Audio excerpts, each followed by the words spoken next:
E eu quero que você abra a Bíblia comigo no livro de Provérbios, capítulo 18, versículo 1. Porque esse texto vai apresentar uma máxima de sabedoria que é incrível e extremamente prática. E que diz respeito a esse conceito da vida na vida. Que eu e você estamos imersos nele.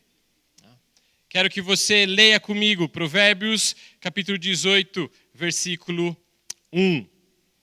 O solitário busca o seu próprio interesse e insurge-se contra a verdadeira sabedoria. O solitário é essa pessoa que está constantemente, seria uma tradução possível aqui, buscando a sua autogratificação. É uma pessoa que pensa primeiramente em si. É uma pessoa sozinha, é um só, é alguém vazio, é alguém vago. É alguém que não entendeu corretamente ainda qual é a sua posição, qual é a sua função, qual é a sua participação dentro da sociedade, dentro do reino, dentro da igreja, de modo muito particular. Quando eu digo dessa solidão, desse estado de estar só, eu não digo da condição de estar casado. Não é disso que eu trato aqui. E não é disso que o texto está falando. O texto está referindo-se àquele que deliberadamente opõe-se aos relacionamentos. Aquela pessoa que evita todo e qualquer contato pessoal, vida de comunhão. Aquele indivíduo que prefere o ambiente quieto, só, do que estar com pessoas. Deus criou o homem, a humanidade, para que pudesse se relacionar com Ele. Deus cria o homem e a mulher para o homem, para que eles tivessem relacionamento um com o outro e para que desfrutassem de um relacionamento perfeito e pleno com toda a criação. Faz parte daquilo que o homem é por natureza, envolver-se e relacionar-se. E essa característica relacional existente na humanidade é fruto do próprio caráter de Deus. O próprio ser trino, o próprio Deus, que é uma trindade, relaciona-se internamente. E porque nós somos criados por Deus, à imagem e semelhança dele, Gênesis capítulo 1, versículo 27, nós também fomos dotados com essa capacidade de nos relacionarmos. Somos, por isso, chamados a nos relacionar. Se você olhar, eu quero que você volte aí para a Bíblia em Gênesis capítulo 2, versículos de 22 até 25. Adão e Eva, quando se veem pela primeira vez, refletem essa percepção da unidade e do relacionamento. E disse o homem, verso 23 de Gênesis 12, esta, afinal, é osso dos meus ossos, é carne da minha carne, chamar-se-á varoa, porque do varão foi tomada. Por isso, deixa o homem pai e mãe, e se une à sua mulher, tornando-se os dois uma só carne. Ora, um e outro, o homem e sua mulher, estavam nus, e não se envergonhavam. O casal perfeito, criado perfeitamente para relacionar-se perfeitamente, conviver com a natureza de modo perfeito, com o Deus perfeito. Tudo funcionando adequadamente. Deus não nos criou para estarmos sós, solitários, vivermos em solidão. Entretanto, na medida em que o pecado entra na esfera humana e impacta a minha vida e a tua vida, mas impactou de modo direto e primário a vida de Adão e Eva, a busca pela solidão, a busca pelo afastamento foi algo natural. Se você olha em Gênesis capítulo 3, versículo 8, o texto diz que Adão e Eva, ouviram a voz do Senhor que andava pelo jardim na viração do dia e esconderam-se da presença de Deus. O homem e sua mulher entre as árvores do jardim. Aquilo que foi criado por Deus perfeito para que o relacionamento fosse perfeito entre a criação e o Criador, agora foi rompido por causa do pecado e o homem se esconde. Como se isso fosse possível. Mas de alguma forma o homem, por causa do seu pecado, da culpa produzida pelo pecado, não quer mais relacionar-se com Deus. Ele procura o isolamento. Ele procura o arbusto quieto para lá ficar e não ser visto. E quantas vezes isso conosco também? Quantas vezes nós, diante dos nossos próprios pecados, diante das nossas próprias culpas, nos afastamos dos nossos relacionamentos, justamente porque não queremos que alguém nos veja na nossa condição e na nossa situação. O esconderijo e o medo são consequências naturais da queda. O versículo 10 do capítulo 3 de Gênesis fala sobre isso. Nesse sentido, quanto mais distantes de Deus estamos, mais solitários nos tornamos. Quanto mais eu me afasto da comunhão com Deus, mais solitário, mais só, mais sozinho eu fico. Se essa é a verdade contida em Provérbios 18:1, eu creio que é. E se o temor do Senhor é o princípio da sabedoria, e o solitário insurge-se contra a verdadeira sabedoria, o solitário insurge-se contra o Senhor e o seu plano. Não é uma questão de ser tímido, é uma questão de deliberadamente escolher não viver da maneira como Deus criou o homem para viver. Deus nos criou para vivermos em comunidade. Deus nos criou para vivermos de modo a nos relacionarmos um com o outro. O desdobramento prático disso, dessa verdade contida em Provérbios 18, que tem reflexo na criação, se dá na nossa vida cotidiana e na nossa sociedade. Talvez até mesmo se dê dentro das fileiras das nossas igrejas. Quanto mais eu desprezo o Deus Trino, e quanto mais eu percebo que as pessoas desprezam quem Deus é, cada vez eu vejo o mundo sem Cristo padecer de tristeza, solidão, angústia. Dilemas existenciais que para algumas gerações passadas não eram tão frequentes. É possível que todos aqui, não vou afirmar isso, porque vira e mexe tem alguém que é mais contrário, mas é possível que todos aqui tenham pelo menos uma rede social. Uma. É possível que muitos de vocês tenham mais de uma rede social. É possível que, como eu, você tenha quase todas as redes sociais. E você fica, de alguma forma, contando e querendo que o número de pessoas que curtem você aumente diariamente. E você se esforça, de alguma forma, para que isso ocorra. Você posta, você põe frases, você faz citações, você entra em discussões, algumas prudentes, outras completamente imprudentes, mas você está lá. Porque, afinal de contas, conta mais o número de amigos que você tem numa rede social do que aqueles que você encontra tete a tete. Há pessoas que na rede social são uma coisa, e vocês já perceberam isso. E que quando estão na presença de alguém, você fala, não é, de fato, não é a mesma pessoa. Os nossos relacionamentos, a maneira como nos relacionamos, tem mudado drasticamente. E, a meu ver, não é por causa da mídia social. Porque eu posso usá-la de maneira que seja boa.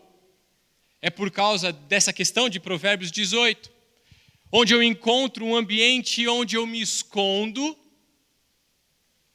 publicito somente aquilo que desejo para que crie uma imagem de mim e que todos vocês me amem, mas quando eu estou na presença de vocês, eu prefiro nem conversar. Quantos daqueles que te seguem na rede social você mantém contato na tua vida diária? Não é que curte ou sabe fatos de você, mas alguém que de fato convive, interage com você. Sabe olhar para o teu rosto no final de um dia e falar, isso é cansaço ou isso é ira? Isso é abatimento porque o chefe pegou no pé? Ou isso é simplesmente esgotamento de uma sexta-feira chuvosa em São Paulo, com mais de 150 quilômetros de trânsito na capital? E isso a mídia social não mostra. Só quem está com você sabe. Só quem tem vida na vida sabe. Mas o solitário, que insurge-se contra a verdadeira sabedoria, ou seja, o plano de Deus criado no jardim, vai dar um jeito de postar uma foto bacana numa sexta-feira como hoje, para que ele aumente o número de curtidas. E as pessoas falem, que vida bacana esse cara tem. Eu sou sensato de perceber que quando o Provérbios foi escrito, não foi escrito no século 21. Então a questão da solidão, da solitude, não é algo só do homem contemporâneo. Por isso que a culpa não pode ser somente, única e exclusivamente, da mídia social. Porque o autor de Provérbios já fala da condição da solidão humana muitos séculos antes de Cristo. E homens naquele período da história já sofriam e padeciam com isso. Porque não diz respeito a um aplicativo, diz respeito à minha atitude para com Deus e para com o próximo. Também, de fato, eu sou prudente para reconhecer que, de fato, os nossos dias são dias mais egoístas. Talvez eu vi alguns aqui mais cabeças brancas. Você foi da época que televisão não havia em casa. Havia somente uma sala, e nessa sala, uma mesa de centro, que todo mundo, ao final do dia, sentava ao entorno dessa mesa de centro para conversar como tinha sido o dia. Até que veio a televisão, e as pessoas se voltaram agora não mais para a mesa de centro e para conversar uns com os outros. As pessoas agora se voltaram para uma televisão para descobrir quais eram as notícias impertinentes da semana. E aí você, se não sabe o que aconteceu, você se sente um inútil. Não acredito que você não viu o que aconteceu XYZ. Mudou o presidente do Afeganistão. Eu não acredito que você não sabe disso. Como se fosse algo que mudasse a tua vida. Mas você fica lá assistindo a televisão. E quanto mais eu assisto televisão, menos eu converso com as pessoas. E hoje eu não preciso mais de uma televisão, porque cada um tem a sua própria televisão. E eu busco naquele dispositivo o meu próprio interesse. Porque se eu tenho uma televisão em casa, minimamente eu tenho que sentar na minha casa, por exemplo, meu pai, quando eu era solteiro, meu pai, minha mãe, minha irmã mais velha, eu e meu irmão mais novo, 5, uma televisão para 5. Que programa se assiste? O que o pai quer, jornal na época do Boris Casoy no SBT, ou o programa que eu gostava de assistir na TV Cultura, que era As Aventuras de Tintim. Sem dúvida alguma, o meu pai não ia gostar tanto do meu programa. E o Boris Casoy também não era a minha preferência. Mas eu tenho que lidar com um conceito para me relacionar com pessoas, para ter vida na vida. Que é aprender a amar aquele que não gosta necessariamente do que eu gosto e que eu não gosto necessariamente do que ele gosta. Mas quando eu coloco isso no dispositivo próprio, eu vejo exatamente o que eu quero, quando eu quero, a hora que eu quero. Eu me torno assim cada vez mais egoísta e individualista. Compra logo um celular para o teu filho, marido, porque assim ele para de te encher. E você não precisa lidar com conceitos, você não precisa lidar com padrões. Nesse momento que o homem passa a ser a barra de medida da sua própria existência. A falência dos relacionamentos se apresenta sempre como a primeira evidência. E em nossos dias isso é muito claro. Mudou-se o conceito de família. Mudou-se o conceito de autoridade. O que é isso mesmo? Estatística que eu vi essa semana, violência contra professores em escolas públicas, o aumento chega a quase 200%. 200%. Chega isso na igreja. Quando um fenômeno conhecido como desigrejado toma vulto nos nossos dias, onde eu não preciso mais viver debaixo de uma autoridade pastoral, eu posso ter a igreja que eu quero, na medida que eu acesso uma rede social. Eu assisto hoje o culto que eu desejo e não tenho a responsabilidade de me relacionar, porque afinal de contas, a vida de igreja é bastante difícil. Eu tenho que amar alguém, eu tenho que ceder para alguém. Nem todo mundo vai concordar comigo em tudo. Nem todo mundo vai ter a mesma opinião que eu tenho sobre A, B ou C. Existe o autor 1 que eu prefiro, existe o autor 2 que eu prefiro. Mas a gente tem que viver todos juntos. Como isso se dá? Como isso é possível? Eu quero dizer que a única maneira de romper-se esse dilema da solitude que Provérbios apresenta, no capítulo 18, versículo 1, é por meio do amor. Porém, o que é o amor?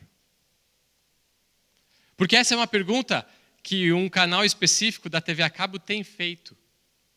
Uma massiva e maciça propaganda para redefinir o que é o amor.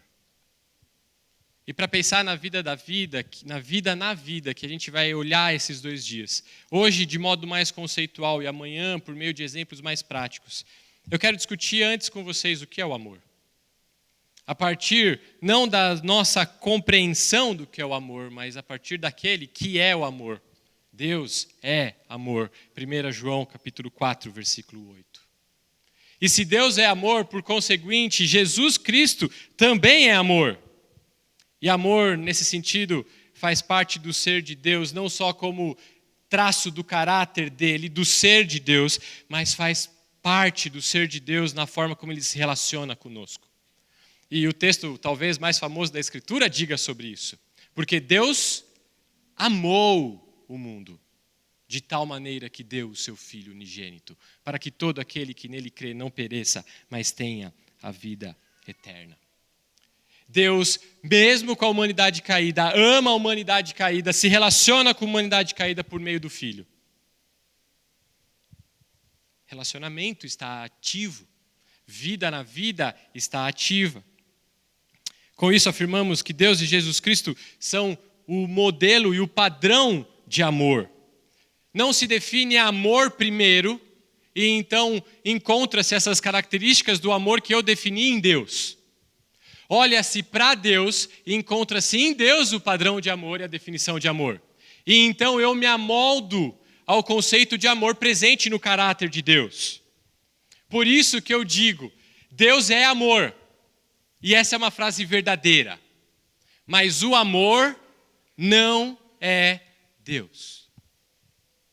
Deus é amor. Mas o amor não é Deus. Eu gosto de fazer uma brincadeira aqui, que é um silogismo. E todo silogismo é verdadeiro na medida que as premissas são verdadeiras. Deus é amor. O amor é cego. O Steve Wonder é cego. Logo, o Steve Wonder é Deus. Eu preciso tomar cuidado com isso. Deus é amor, isso é um fato, a Bíblia fala. 1 João 4,8. Mas o amor não é Deus. C.S. Lewis, em seu livro Os Quatro Amores, e eu acho que está lá no box que eu vi, eu passei, e esse livro deve estar lá, diz assim na sua introdução: há um bom tempo, em minha mente, a frase de São João de que Deus é amor se complementa com uma observação de um autor moderno, segundo a qual o amor só deixa de ser um demônio quando deixa de ser um Deus, com letra minúscula. Frase que, é claro, pode ser reformulada dessa maneira: passa a ser um demônio no instante em que passa a ser um Deus. Quando essa definição, e é isso que o C.S. Lewis está querendo dizer, quando essa definição de amor é construída pelo próprio homem, e essa definição de amor construída pelo próprio homem governa a mente dele, isso deixou de ser um conceito sábio. Tornou-se um Deus para a vida desse homem e, consequentemente, se torna um demônio, porque não o aproxima de Deus, o afasta de Deus.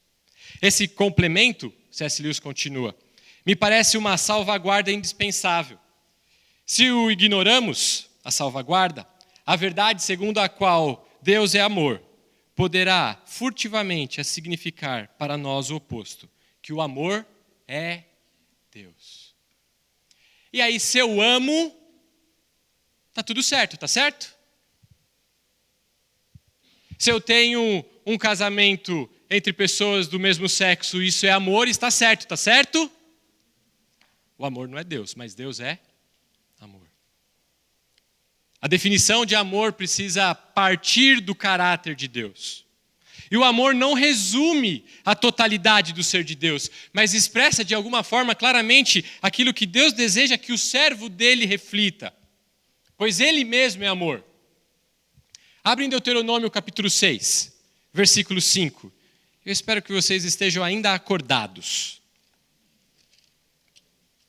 Deuteronômio 6, 5.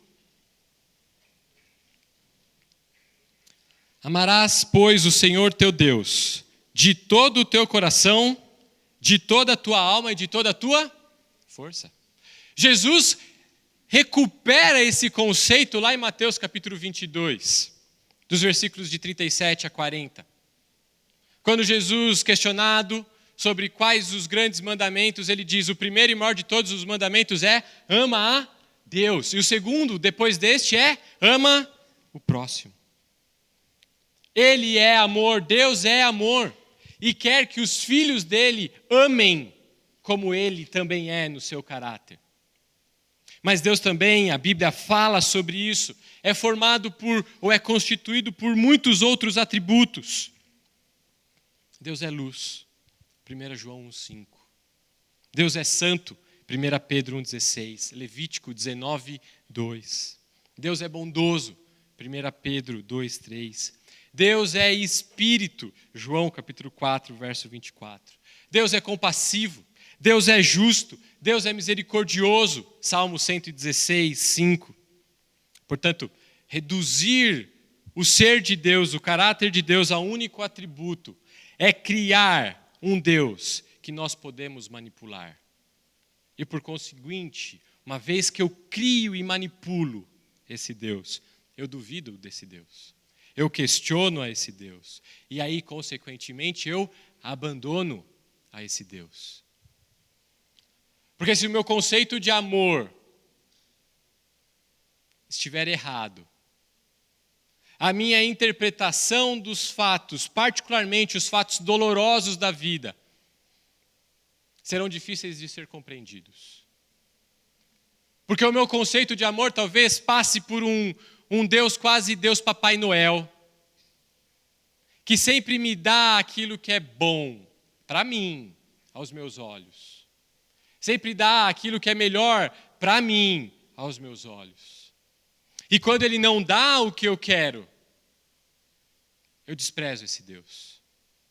Eu não considero mais esse Deus. Eu abandono esse Deus. Isso não deveria ser a nossa tendência, nem a nossa vontade. Agostinho de Hipona, nesse livro aqui, chamado A Trindade, vai falar um pouquinho do amor, falando do caráter de Deus.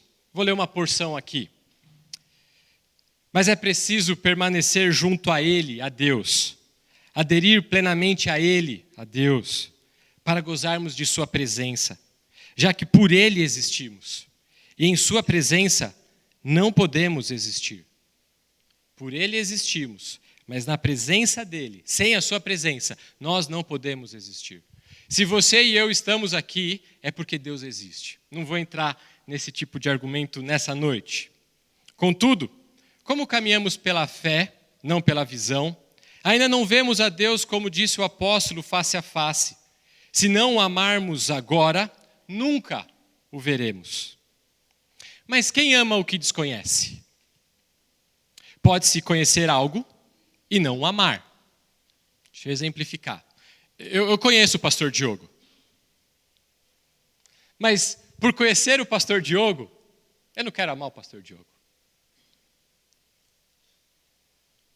Eu conheço e posso não amar. Mas será que é possível não conhecer e amar? Pergunto, porém, se é possível amar algo que se ignora, porque se isso fosse possível, ninguém é capaz de amar a Deus antes de o conhecer. E o que é conhecer a Deus se não contemplar e perceber com firmeza, com os olhos da mente? Ele não é um corpo para que possamos divisá-lo e percebê-lo com os olhos corporais. Entretanto, se pudermos contemplar e perceber a Deus, na medida em que ele pode ser visto e percebido na sua revelação. Favor reservado aos puros de coração, que compreendem adequadamente a revelação de Deus. Pois, bem-aventurados os puros de coração, porque verão a Deus. Temos de o amar, apoiados na fé, sem a qual não podemos purificar o coração para torná-lo idôneo e apto para a contemplação de Deus. Perceba o que Agostinho faz. Amar a Deus não é uma questão de conhecimento intelectual sobre Deus. Amar a Deus é uma questão de crer em Deus, em quem Ele é, em como Ele age, em seus atributos. Onde se encontram aquelas 3 virtudes que os fundamentos dos livros sagrados levantam para a edificação da alma, isto é, a fé, a esperança e a caridade. Se não na alma do que crê sem ver, e espera e ama o que crê. Ama-se, portanto, o que se desconhece, mas se crê. Eu consigo pensar tudo sobre Deus? Você consegue pensar tudo o que é possível sobre Deus? Na sua mente, quando você para naqueles momentos de consideração sobre o caráter e o ser de Deus, você consegue ligar todos os pontos para que ele se faça coerente e coeso em todos os aspectos? Não. Agostinho está dizendo isso, não. E quando isso se dá, por que você se relaciona com ele e ele se relaciona contigo? Porque você crê que Deus existe e age dessa forma. Você crê que o céu existirá. Você crê que ele existe e você crê que ele existirá. Mas você já viu o céu? Mas você crê naquilo que a palavra diz, a revelação de Deus. E você, por isso, vive em fé. Ele termina essa porção dizendo: Entretanto, deve-se cuidar de que a alma, ao crer no que não vê, não imagine coisas irreais e dê um falso objetivo à sua esperança e ao seu amor. Nesse caso, a caridade, o amor, não procederia de coração puro, de consciência reta e de fé sem hipocrisia, o qual é a finalidade do preceito, no dizer do mesmo apóstolo. Agostinho está corroborando a ideia bíblica de que se eu estabeleço o conceito de Deus, eu manipulo esse Deus. Mas se eu olho para a Escritura e busco na Escritura quem Deus é, eu tenho que me submeter e viver pela fé. Dia após dia. E relacionamentos são isso. Você, sem dúvida alguma, já teve um amigo que te feriu de alguma forma. E você teve que voltar e reatar esse relacionamento. Quer pelo pedido de perdão, quer por uma decisão de amar mais uma milha. E você faz isso por causa daquilo que Deus é e por causa daquilo que Cristo tem feito em você. E você crê que esse é o caminho para a vida cristã. Com isso em mente, eu vou olhar com vocês 2 textos, daqui a pouco, de 2 personagens bíblicos que perceberam e vivenciaram o amor de Deus. Mas para compreender esses 2 textos, eu preciso olhar antes para 2 pressupostos. O primeiro pressuposto: amor implica em pessoalidade, em imanência. Eu amo quem é real e pessoal, e Deus é real e pessoal, e por isso que eu me relaciono com Ele e Ele se relaciona comigo. Jesus se relaciona com o Pai dentro da Trindade, João capítulo 17. Todo João capítulo 17 fala sobre isso, você pode ler bem detalhadamente na sua casa. Mas amor também implica em revelação, em Deus se fazer conhecido a nós, para que de alguma forma nós pudéssemos conhecê-lo minimamente, a ponto de crer nele. A partir disso, é que nós podemos dizer que amor não é uma afeição. Amor não é uma emoção. Amor é, antes e acima de tudo, uma decisão voluntária. Assim como Deus amou o mundo, em João 3,16. 1 João capítulo 3, eu quero que você abra lá. 1 João 3, verso 16. Também fala do amor. Ora, nisto conhecemos o amor, que Cristo deu sua vida por nós e devemos dar nossa vida pelos irmãos. Perceba, Deus voluntariamente enviou o Filho voluntariamente se deu. Amor é uma decisão. Se eu esperar o momento para sentir o amor, para então agir, sabe quando eu e você agiremos de alguma forma? Nunca. Ou em poucas, raríssimas possibilidades. Eu agirei amorosamente dentro dessa condição, se o amor é simplesmente uma afeição, quando as pessoas forem bondosas para comigo. Porque se a pessoa é bondosa comigo, nada melhor do que ser bondosa com ela também. Entretanto, como ser bondoso, amoroso, cuidadoso, compassivo, misericordioso com alguém que quer o meu mal? Ou com alguém com quem eu não tenho o melhor relacionamento? Precisa ser uma decisão voluntária. E essa decisão não é somente voluntária, ela também é unilateral. Eu tomo a decisão de amar o pastor Diogo, independente se o pastor Diogo vier me amar. Eu decido nessa direção. E eu não busco nada em troca do que ele me dará. Quando eu entro em qualquer tipo de relacionamento, eu preciso ter isso em mente. Eu me relaciono com pessoas, porque eu amo as pessoas, independentemente do que elas me trarão de benefício. É uma decisão unilateral que eu tomo. É uma decisão unilateral que eu tomo de buscar o maior bem do próximo. Eu queria que você abrisse comigo em Efésios capítulo 2. Porque resume esse texto, essa verdade de modo muito, muito claro e poderoso.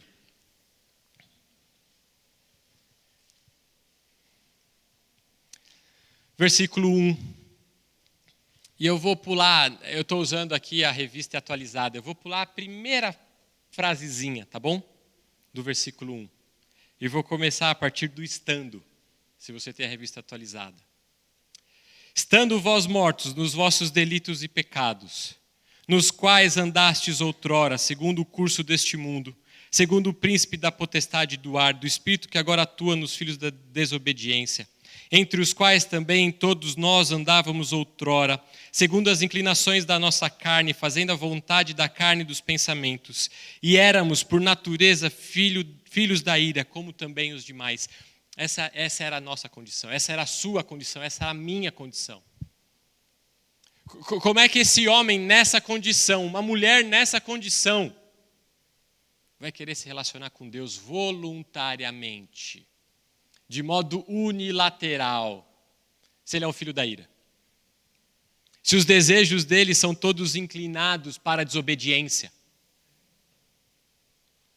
Aí vem o versículo 4. E todas as vezes que você vira um mas, um porém, um contudo, um todavia, um entretanto, preste muita atenção.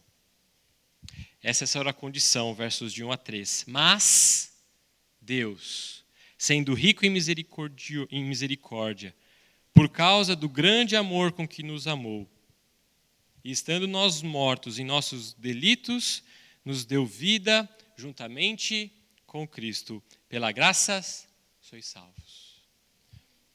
Voluntário, unilateral, buscando o maior bem do próximo. Jesus se dá. Jesus se dá quando ninguém poderia dar algo para Jesus porque estavam mortos em vossos delitos e pecados. Unilateral, buscando o nosso bem. Pela graça sois salvos. E não há bem maior do que a salvação em Cristo Jesus. Não há. Se esse é o modelo de Cristo Jesus, quanto mais deveria ser a nossa prática diária. Mas perceba, buscar o maior bem do próximo implica num conceito moral. O que é ser bom ou o que é ser bem? O jovem rico disse isso para Jesus em Marcos 10. Bom mestre, o que farei para ganhar a vida eterna? E Jesus responde, só um é bom. E isso implica que o jovem rico estaria dizendo de Jesus, tu és Deus? Ou era simplesmente uma forma de acariciar o ego? E Jesus, de cara, dá esse grande choque de realidade. Pensar no que é melhor para o próximo é pensar a partir de um padrão de bondade que está intimamente relacionado ao caráter de Deus. Porque só existe um que é bom, Deus. Jesus disse isso. E qual é esse padrão? Romanos capítulo 15, versículo 2. Romanos 15, 2.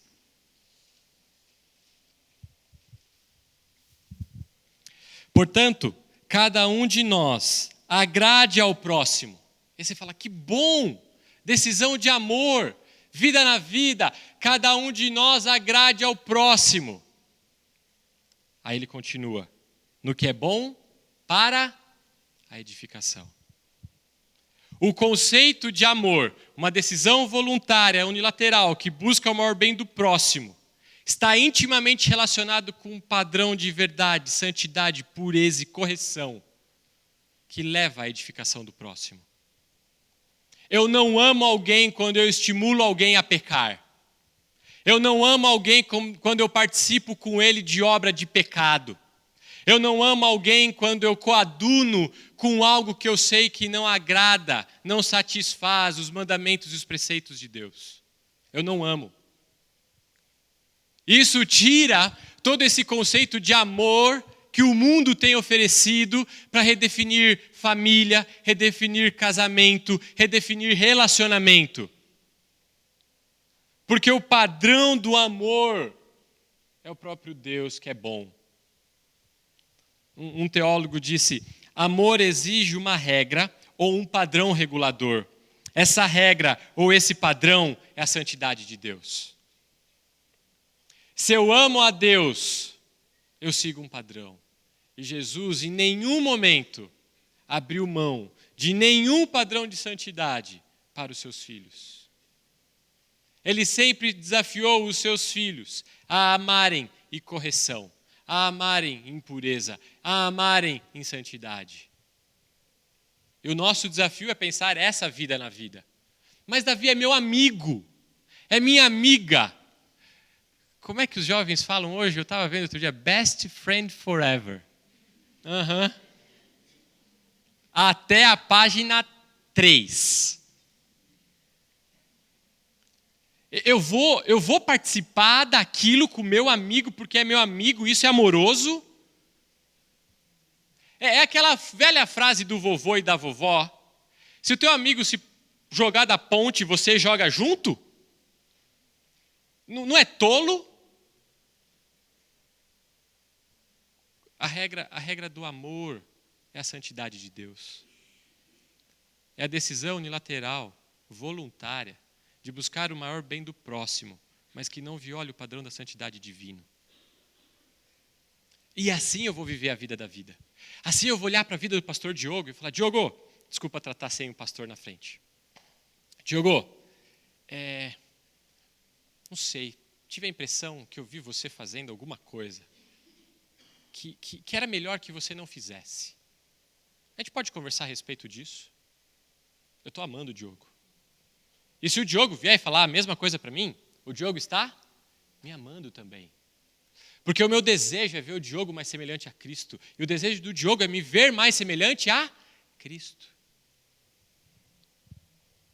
Assim como o amor poderia ser, Jefferson, o que você precisa que eu possa te ajudar?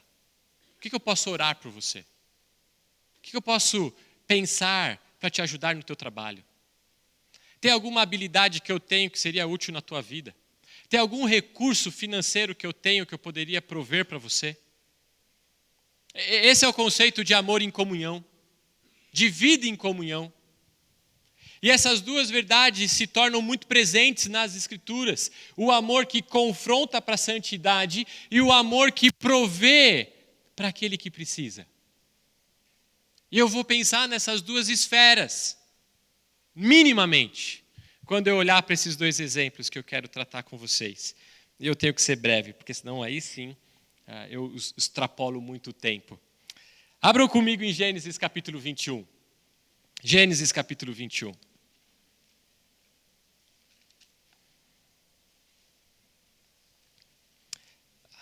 Rebeca, minha filha, nasceu no dia 25 de janeiro, aniversário de São Paulo.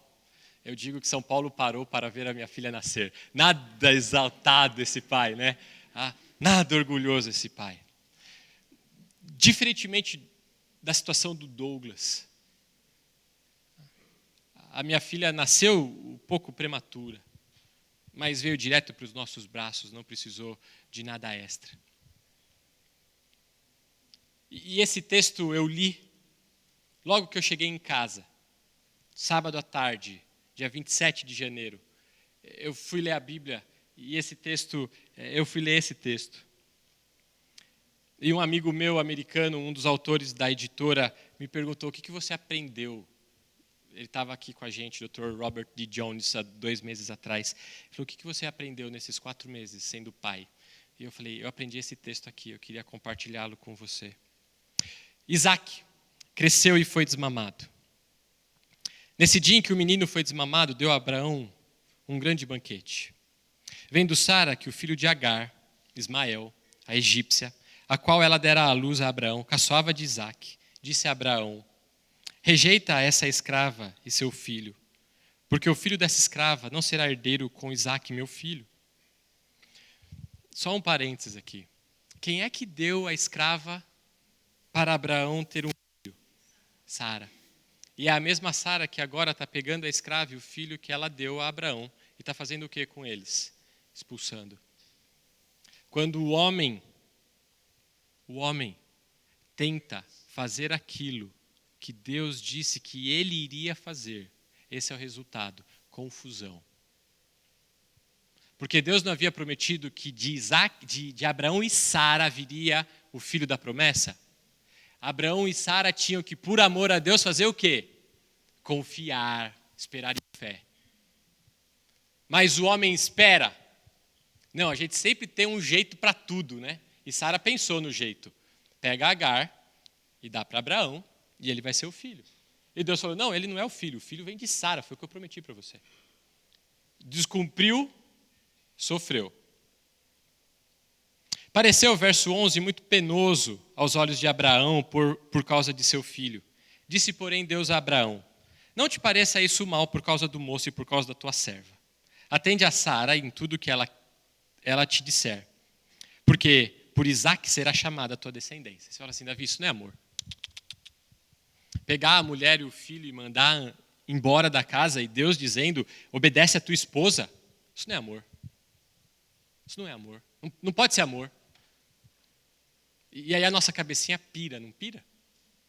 Porque o conceito de amor humano seria fazer o quê? Não. Cuida aqui.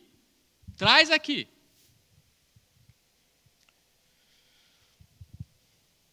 Mas também do filho da serva, verso 13, farei uma grande nação, por ser ele, teu descendente.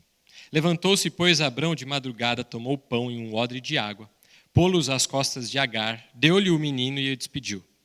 Ela saiu andando errante pelo deserto de Berseba. Imagine a cena. Um livro que está lá para você trocar.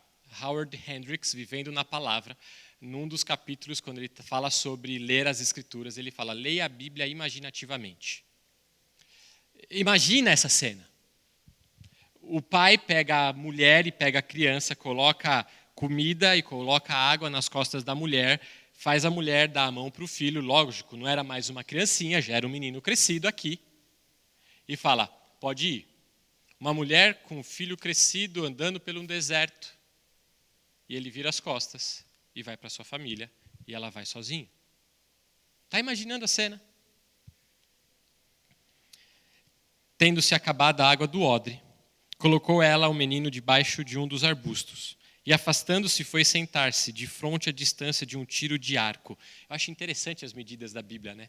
Hoje a gente fala milhas, pés, metros, e eles falam a medida da distância de um tiro de arco. Quanto é isso? Sei lá.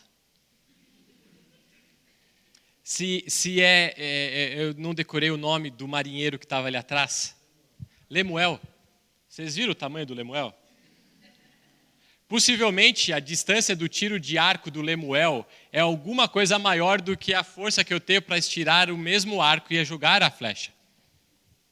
Qual das medidas? A mente ocidental não entende essas coisas. Porque dizia, assim não verei morrer o menino. E sentando-se de frente dele, levantou a voz e chorou. E eu faria a mesma coisa. E você faria a mesma coisa. Deus, porém, ouviu a voz. De quem que o Deus ouviu a voz? Mas o texto relata que o menino chorava ou clamava. Mas Deus ouviu a voz do menino. E foi aqui que Deus consolou o meu coração quando a Rebeca foi para casa. Porque eu, pai novo, quando peguei a Rebeca no colo, eu não sabia exatamente o que fazer. E se ela chorar? E se ela chorar de madrugada? É fome? É sede? É roupa suja? É fralda? Ou é doença? E se eu não chegar? E se eu não levar para o hospital a tempo? E esse texto diz que Deus ouviu o clamor de quem? Do menino. Assim como Deus ouve o clamor todas as vezes que a Rebeca chora. E quem cuida da Rebeca? Sou eu? É Deus. Assim, quem cuidou do menino? Foi Deus. Quando Deus disse para Abrão, deixa aí. Sabe por que Deus disse para Abrão, deixa aí? Porque sabe quem vai cuidar deles, Abrão? Sou eu. Todas as vezes que minha filha chora, eu lembro que quem está cuidando da minha filha é Deus. E o máximo que Ele faz comigo é me utilizar como um instrumento para cuidar dela. E se eu não estiver lá, quem continuará cuidando dela? Deus vai cuidar dela. Isso é amor? Prover no momento da necessidade. Prover no momento que se precisa. Porque muitas vezes o nosso conceito de amor é que Deus vai dar tudo, em abundância. E Deus está dizendo, eu vou prover no momento que você precisar. Porque eu amo você. Porque assim também você cresce em dependência de mim. E o anjo de Deus chamou do céu a Agar e lhe disse, que tens, Agar? Não temas, porque Deus ouviu a voz do menino daí onde está. Ergue-te, levanta o rapaz, segura-o pela mão, porque eu farei dele um grande povo.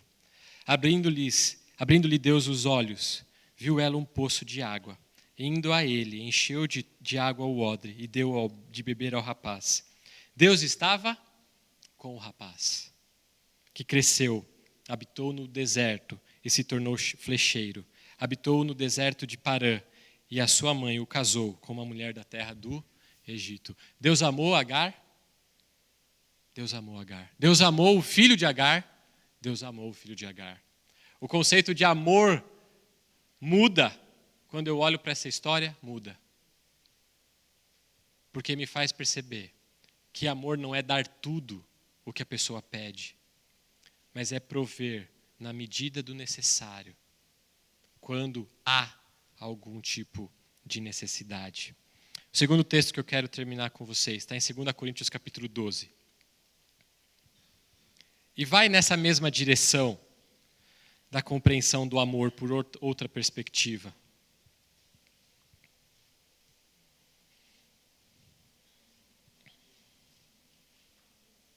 Versículo 7, 2 Coríntios 12, versículo 7.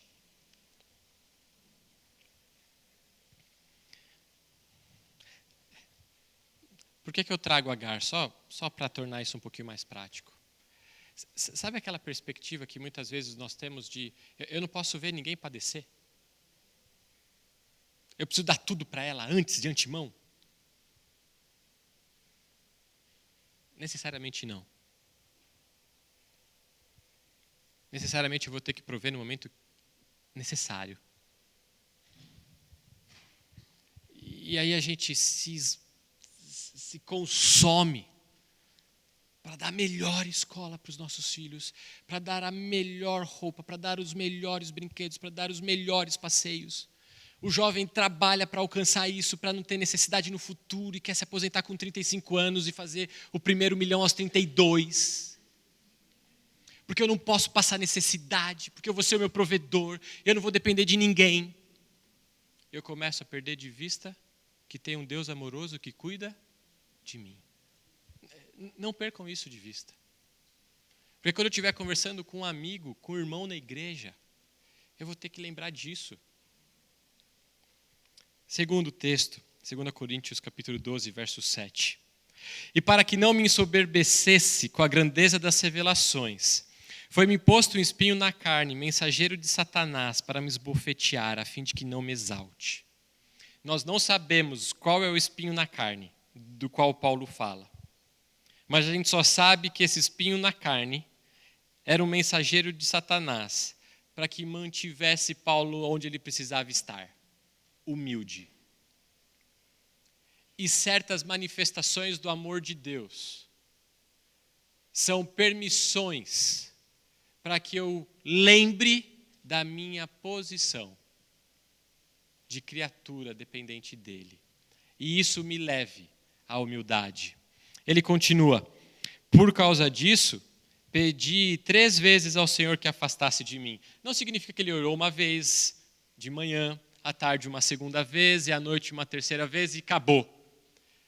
Essa ideia de pedir 3 vezes é, incessantemente Paulo clamava a Deus: Deus, tira de mim isso. Tira de mim isso.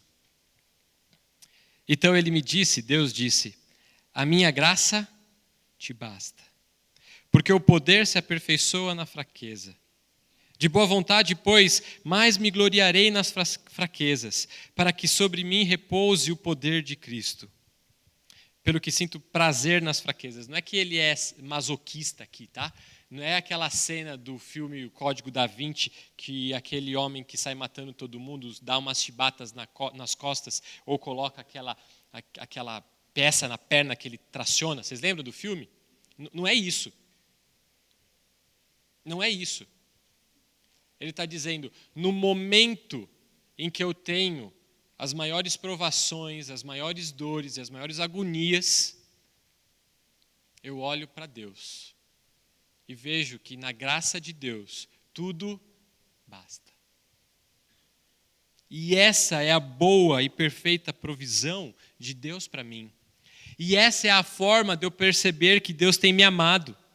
Pelo que sinto prazer nas fraquezas, nas injúrias, nas necessidades, nas perseguições, nas angústias, por amor de Cristo. Porque quando sou fraco, então é que sou forte. Na medida que eu cresço em humildade, eu reconheço quem eu sou, mas eu percebo também a grandeza de Deus. E na medida que eu percebo a grandeza de Deus, eu olho para as adversidades da minha vida por uma outra perspectiva. E quando eu me relaciono com pessoas e percebo que relacionamentos são dolorosos, eu vou ter que lembrar dessa perspectiva. Deus, aquela pessoa parece um espinho na carne na minha vida. Talvez ela seja para que você sempre se lembre que a graça de Deus é suficiente para você. E isso é amor divino. Ele te ama e por isso que ele faz isso com você. Porque se ele te deixasse independente, talvez você se arrogasse dos seus, talvez nem tantos talentos, mas você ficasse cheio de orgulho. Deus é amoroso, pois sempre busca o maior bem do próximo. O oposto do amor, nesse sentido, não é ódio, mas é indiferença, é egoísmo, é individualismo. E quando eu não olho para o meu irmão em Cristo, com essa perspectiva, eu estou sendo egoísta. Eu estou sendo Provérbios 18:1, que busca o seu próprio interesse e se afasta da verdadeira sabedoria. A vida de comunhão com o próximo e com Deus é a expressão de amor àquele que nos amou. Ter vida em comunhão é expressar o amor que Deus tem tido para mim. Por isso que esse tema é fundamental para a sua vida. E a escolha do grupo de jovens, a escolha do pastor Diogo é precisa. De que forma eu tenho amado as pessoas que Deus tem posto na minha vida, para que eu seja instrumento para edificar a vida delas, de maneira voluntária, unilateral, buscando o maior bem delas. Olhando para o exemplo de Agar, olhando para o exemplo de Paulo, que em meio às adversidades conseguiram perceber o amor de Deus sobre a vida deles. Amanhã, nós vamos olhar para pelo menos 3 exemplos nas Escrituras de decisões de amor voluntário. Mas eu queria que você curvasse a sua cabeça, porque eu vou fazer uma oração diferente. Eu não vou orar, eu vou ler uma oração. A oração consta nesse livro, Mais Perto de Deus, de A.W. Tozer, que o meu é velhinho, mas eu não posso deixar lá na doação, porque esse livro não se publica mais. Mas se um dia você achar esse livro, você compra. E o dia que você comprar esse livro, você lê esse livro, pelo menos uma vez a cada 2 anos. Pelo menos uma vez a cada 2 anos. Porque ele vai descrever o caráter de Deus. Eu quero terminar o nosso tempo com a oração que Tozer escreve, quando ele trata do amor de Deus. Eu queria que você curvasse a sua cabeça, porque eu vou ler essa oração e é a minha oração.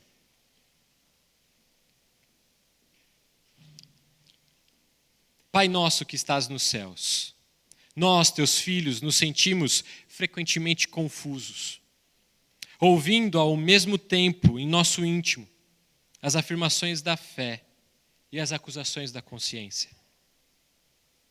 Temos certeza de que nada há em nós que possa atrair o amor de alguém como tu, santo e justo como tu és. Porém, tu declaraste teu amor imutável por nós em Cristo Jesus. Se nada em nós pode ganhar o teu amor, nada no universo poderá evitar que tu nos ames. O teu amor não tem causa e não é merecido. Tu és em ti mesmo a razão do amor com que somos amados. Ajuda-nos, ó Pai, a crer na intensidade, na eternidade do amor que nos encontrou. E então, ó Deus, o amor lançará fora todo o medo e nossos corações perturbados estarão em paz.